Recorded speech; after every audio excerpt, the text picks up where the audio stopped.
I would love to talk about the third secret that I have on my list. And what I think is important with this secret is that many people do not discuss it or aren't willing to talk about it. But because my belief system has grown so much and has become so strong, and I walk in faith every day, I want to stand up here and I want to say that the biggest secret that people are unaware of is that we create with God. And we create with God because we are of God.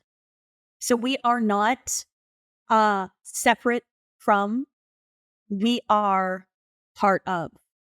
And so it is with your oneness with source energy that you create. Your oneness with source energy is how you create. So there's controversy around this topic, around manifestation. Many people believe law of attraction is saying that there's no God involved. There is people out there that think that manifestation is not of God. It's saying that it's separate. So the language that I use today in the word God is a word that I now feel comfortable using, did not before. I feel comfortable using because it is the language that I now use to describe the beautiful formless energy, the loving light that is flowing to and through all of us, that is in the empty space, that is all of everything, everywhere, all at once. It is source energy. It is the universe. It is creator. It is spirit. It is God. Whatever language you desire, we are all talking about the same thing. We are talking about a higher power. We are talking about in believing in something greater than what is outside of us, but that is what is within us. So I am not my body. I am in this body. So what do I mean by that? Okay. If I'm not my body, but I'm in this body, then what am I talking about? What is in my body? It's my spirit. It's my soul. It is a differentiated version of an undifferentiated God, source, creator, universe, spirit.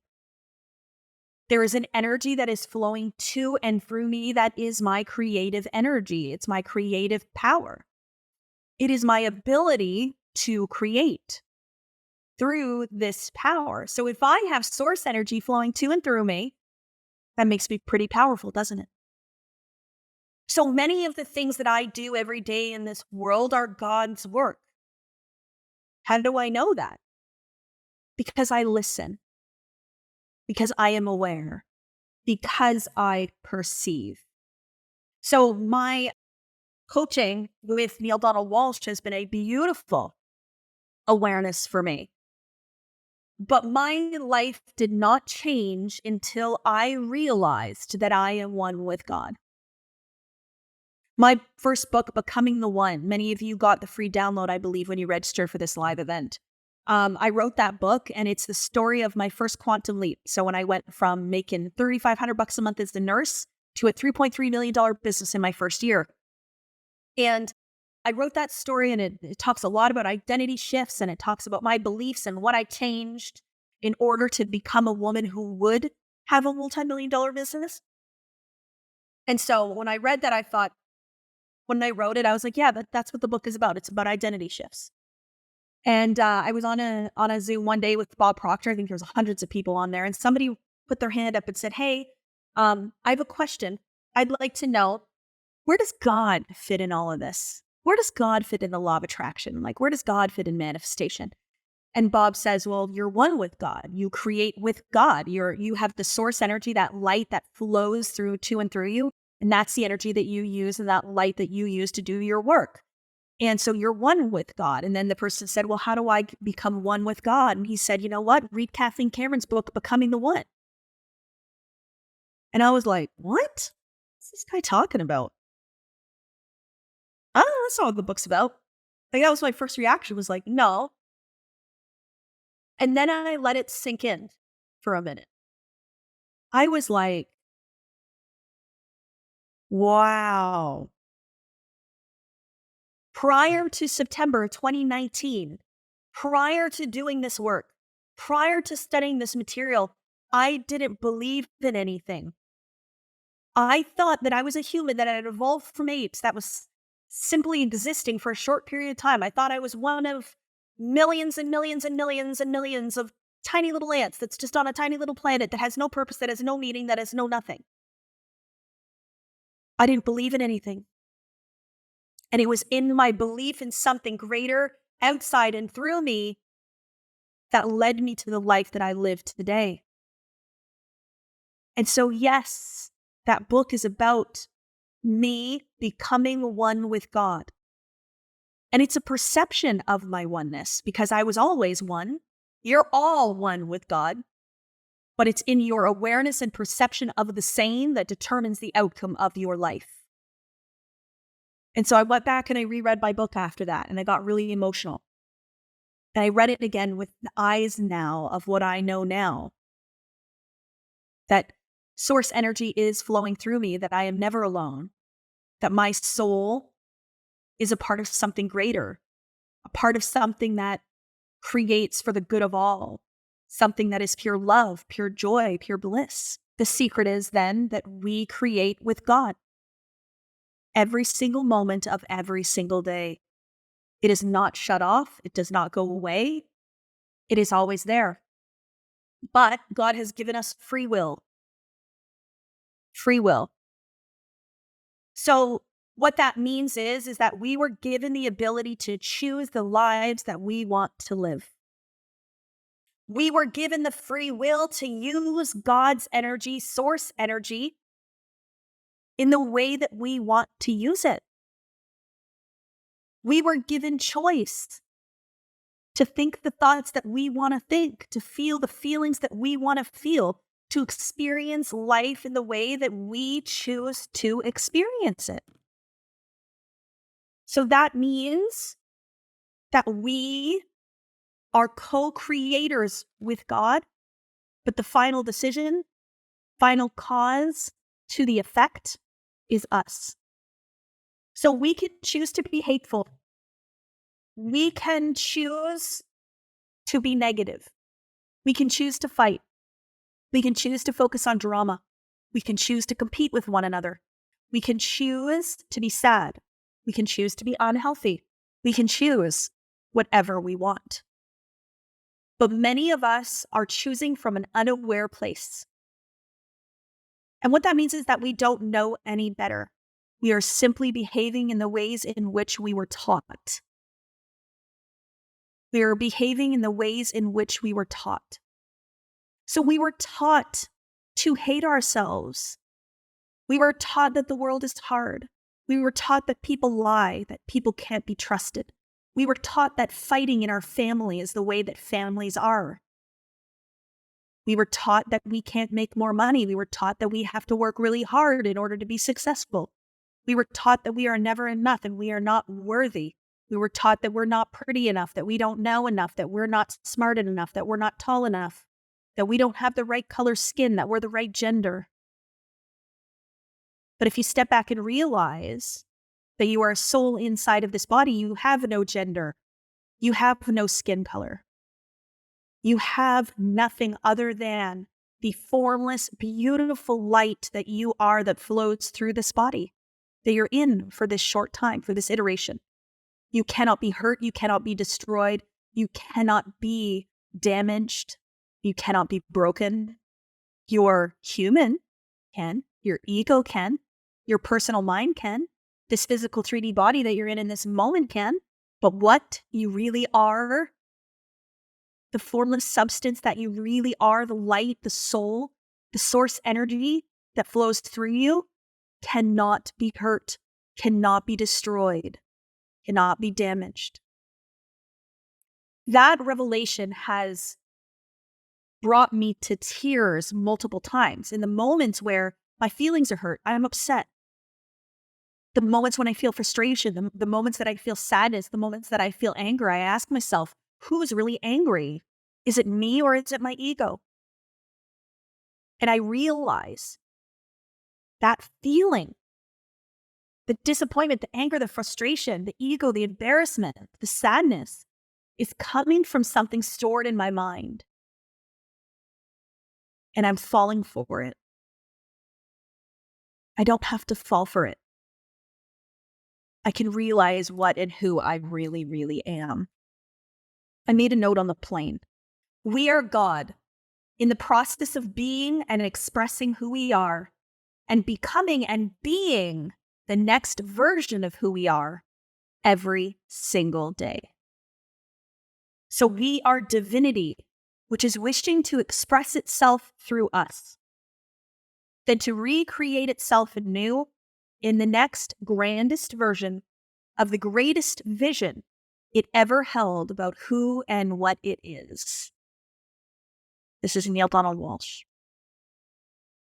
Divinity wishes to experience itself, then to recreate itself anew in the next grandest version of the greatest vision it ever held about who and what it is. This is why you are here. You are here to recreate yourself anew in the grandest version of the greatest vision of who you could be, and to realize that through our support. I know this to be true. I do not attract anybody by accident or by coincidence. Every single person that is attracted to my energy, that comes on my live events, that registers, that watches replays, that follows me, is attracted to me on purpose because they are ready to hear this message. Those that are unaware, that are not ready, they don't listen, they don't register, they don't follow me, I don't resonate because they're not here for the resonance. But if you are here and if you are listening, you might not have any idea why. Is because this message is what is meant to be heard for you through me, which comes from where? From God. So God is life ever expanding through us. What does it mean to ever expand? To ever expand. I don't know what happened to many, many people here in this planet, but we taught each other that we are meant to go to school, to get a job, and to stay at that job and make the same amount of money until we retire, and then to buy a house and have a retirement home and live there until our bodies are gone, and then that's life. That's Groundhog Day to me. It really is. This life is meant to be experienced. What does it mean to experience life? Not just go through it, not just live it, not just go day by day, every single day, Groundhog Day, go to work, come home, watch TV, go to bed. That is not thrilling to me anymore. I was grateful when I had that life. Yes, amazing that I had a job and that I had a career and I could come home and watch some TV. But this newfound level of awareness for me now has made me realize that this life is meant to be experienced to its fullest. And when you lose the fear of caring what people think, when you lose the fear of death, when you lose the fear of being poor, you just let yourself experience life. I want an extraordinary life. Extraordinary life. I wrote that down on a piece of paper when I first started studying this material. I made the decision that I want an extraordinary life. Not ordinary, extraordinary, right? So ordinary is just the common paradigm. Ordinary is just what we were taught to do. Hopefully make $100,000 a year one day, Kathleen. Get married, have kids, make $100,000 a year, hopefully retire with a good pension, go through the motions.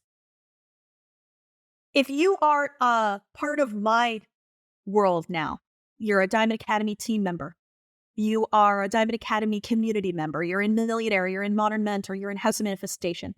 If you're in this orbit and you're in this energy, I would find it very, very hard to believe that you don't believe you're living an extraordinary life now.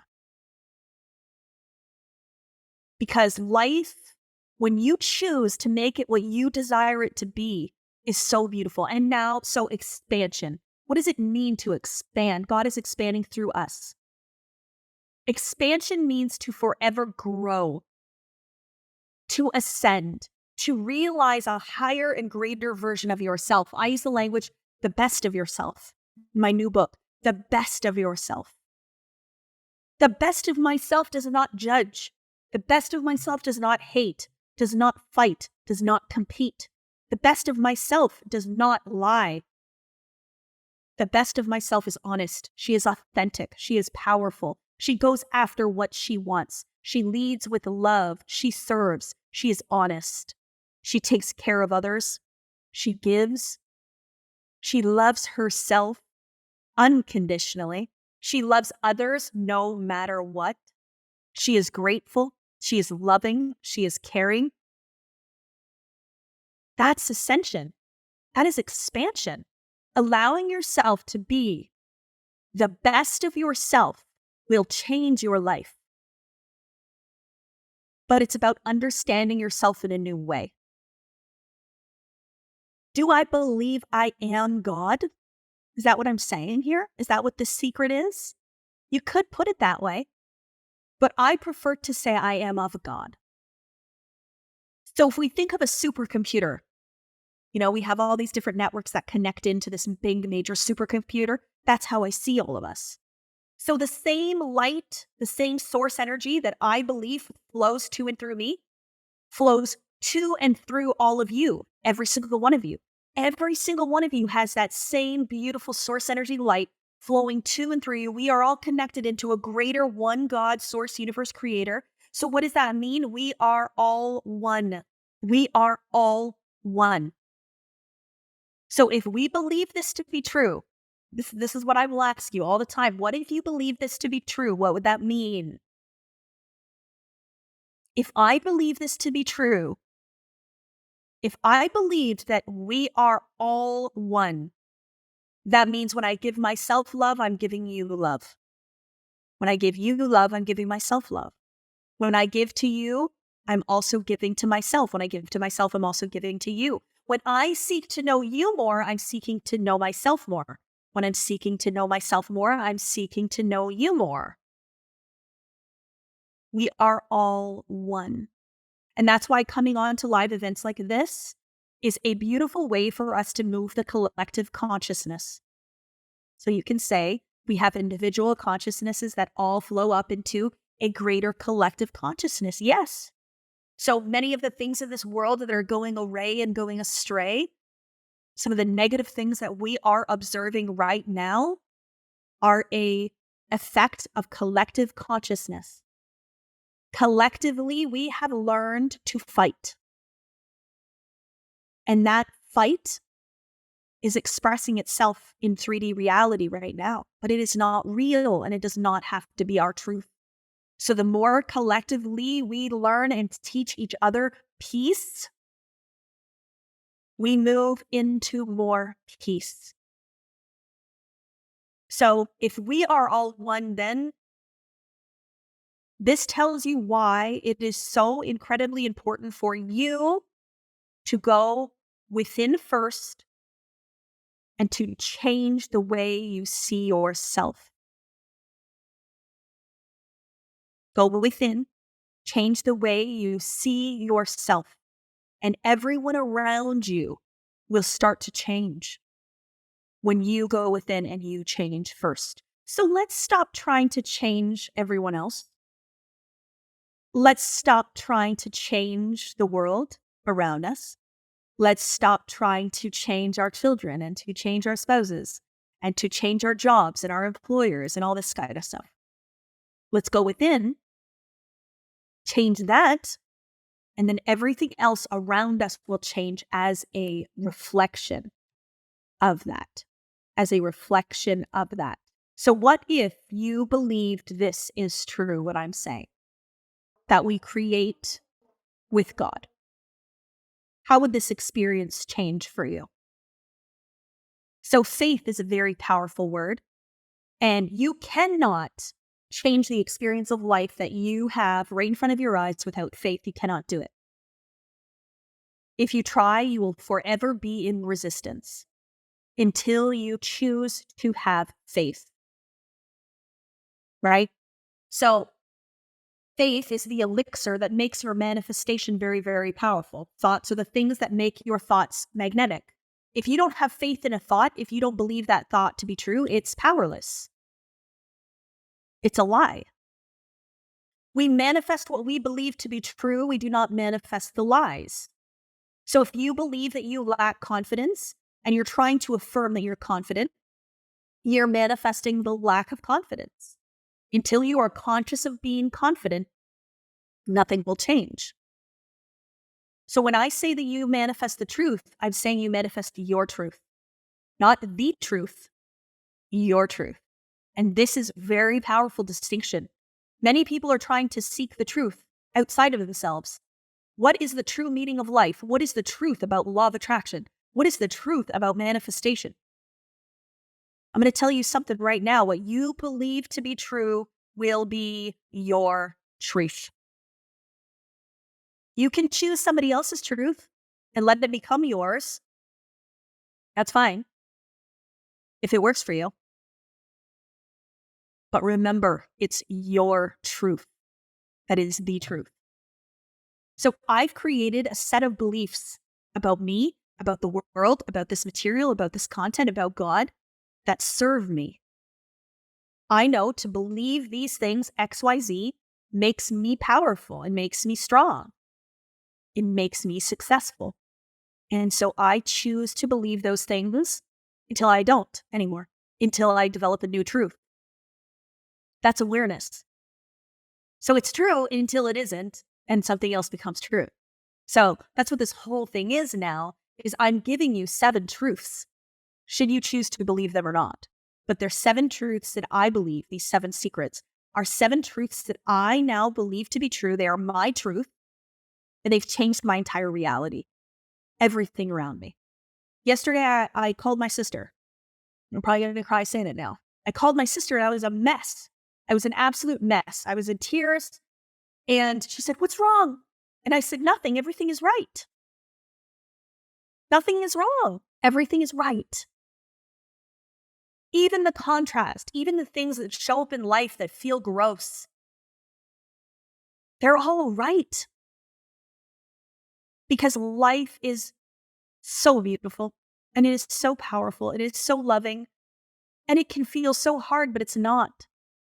You are being sent along a path towards the realization of who you want to be.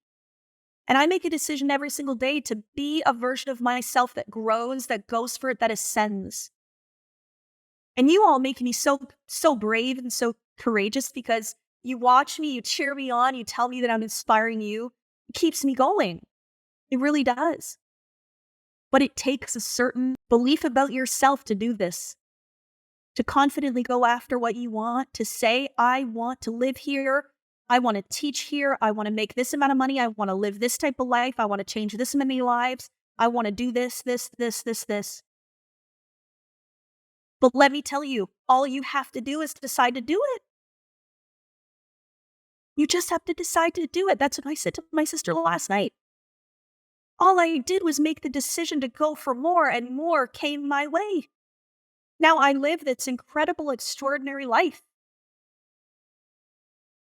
People that get an opportunity to come in and experience my life, they're just so grateful. Thank you for letting me experience this beautiful life that you've built. I don't want you to just come into mine and experience it for a minute. I want you to create it for yourself. I really do. Please don't just be inspired. Please be inspired to take action. Please let my bravery and the way in which I act in courage to please inspire you to do the same. We just got back from our Rise retreat in Mexico, and it was absolutely inspiring. It was so beautiful, that retreat. If you can, please come to one of my retreats. I can't say enough about it. But what was so beautiful about that was every single person that attended that retreat, even some of the biggest skeptics and those that were, starting off in more masculine energy, every single person allowed themselves to drop the ego and step fully into their spirit, to step fully into their soul's purpose, to see what's really there and what's really available. And I hope that every single person stepped foot back at home after that retreat and is moving differently now because of it, taking different action. And It was just a reminder of who you really are. And I hope that's what you're feeling here right now today. The way that I'm speaking to you, I hope you know that I'm just simply reminding you of what you already know, what is already true, what you're really already capable of. When we say the feminine energy, this is what we're talking about. I'm talking about going within and expanding who you see yourself as. That's the feminine energy, the feeling, the flow, the growth. Most of us were taught to get into the rat race. Start running, start doing, start hustling, start grinding, start competing. Go for that promotion. I don't want us to do that anymore.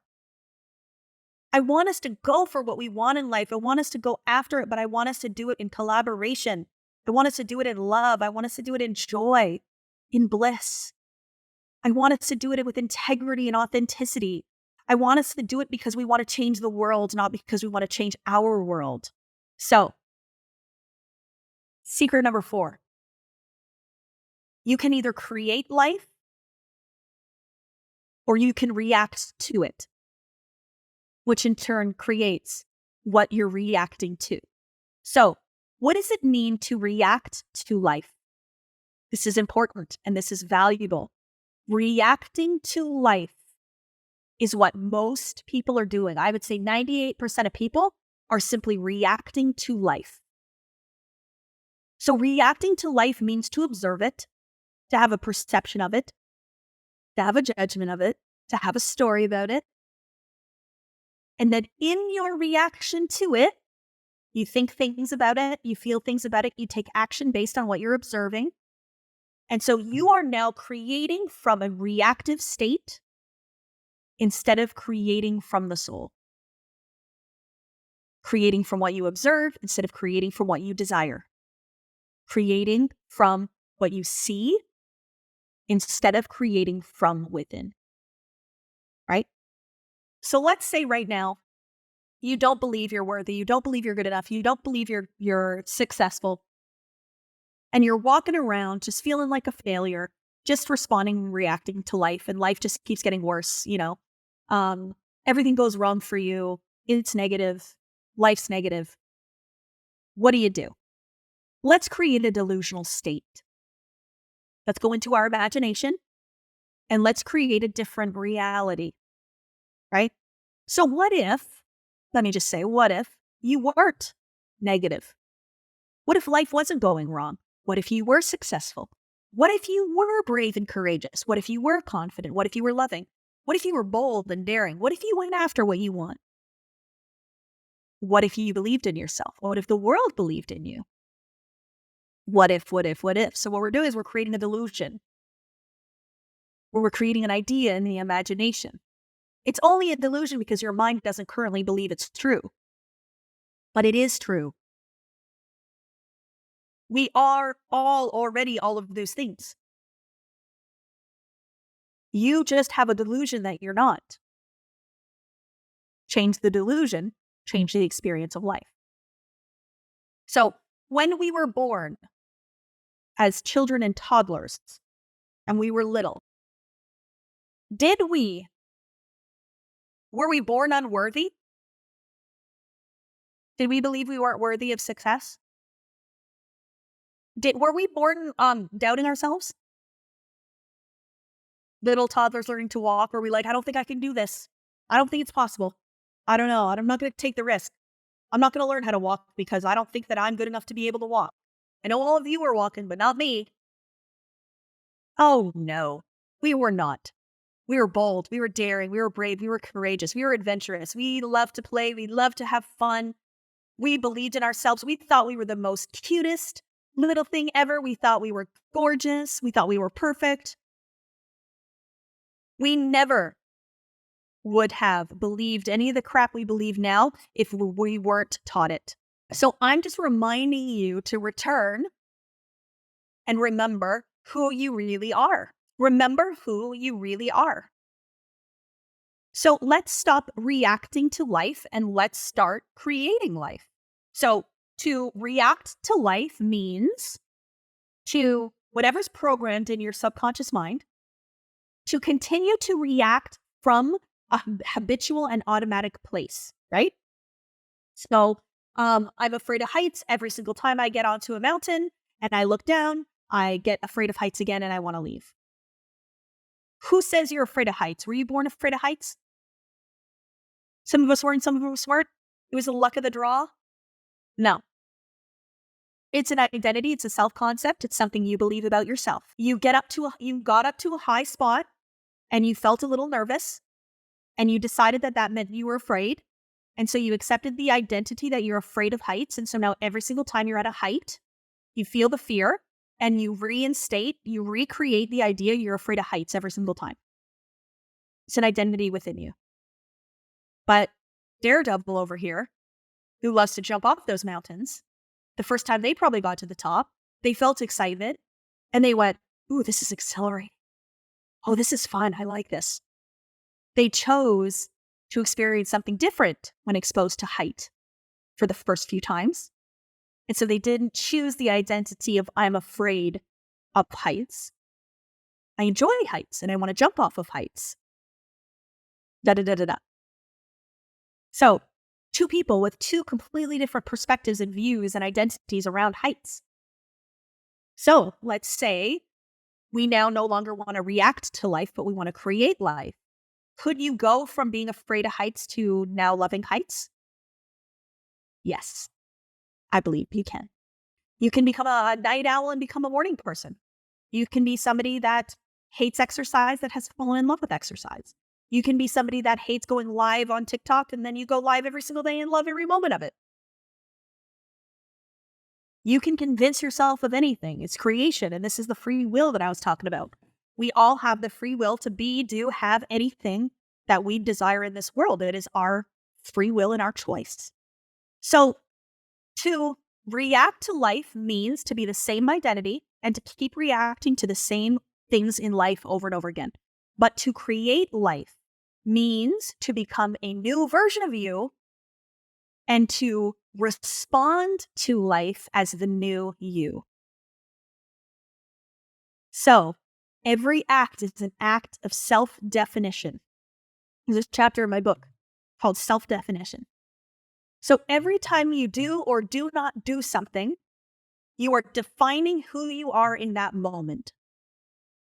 So when you're standing at the edge of the cliff, you can say, oh my gosh, I am so afraid right now. I need to go. I need to leave.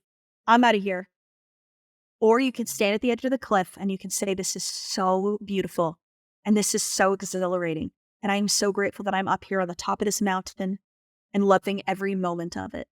Jessica Whitney, we don't even have to jump. This is the thing. It's just about getting there. It's about being there and no longer being afraid. And then if you decide you want to jump, you go right ahead, but you don't have to. Some people say to me, let's go jump out of an airplane. Let's go skydive. I'm not afraid of it. I just don't want to do it. I just have no desire. Like that's different, right? That's a different energy completely. I'm not afraid of it. I just have no desire to do it. But I'm not going to go force myself to do things that I don't want to do. Now, if I want to do it, but I'm afraid of it, then yeah, I'll push through. And maybe I'll do it. One of the things that Bob used to say, and it really resonates with me so much, and it always has, he says there are people who are interested in change, and there are people who are committed to change. And so the people that are interested will come on and they will watch it if time permits. They'll start the training and never quite finish it. They will do things if they have time for it, if it feels good. It's about convenience. But those that are committed to extraordinary life, committed to the service of others, committed to their own growth, will do whatever it takes. And that's me. And the whatever it takes for me isn't in a hard way. I'm not going to stay up all night every night. No, I'm going to get a full night's rest. I am not going to hustle and grind and work 16-hour days. I'm going to take care of myself. I'm going to go to the spa. I'm going to work out. I'm going to eat healthy. I'm going to rest. I'm going to recover. But I'm going to show up for myself. I'm going to show up for my business every day. So I'm committed. I'm 100% committed. And so as a committed person to this work, I'm going to show up tomorrow. I'm going to be on time. I'm going to be in the best energy that I can possibly be for all of you. I'm going to be happy. I'm going to be joyful. I'm going to be in spirit, in flow. And I'm going to bring my heart and soul tomorrow when I come back because I'm committed. So I would challenge each and every one of you to remain committed over the next 3 days, not to be entertained, but to be transformed.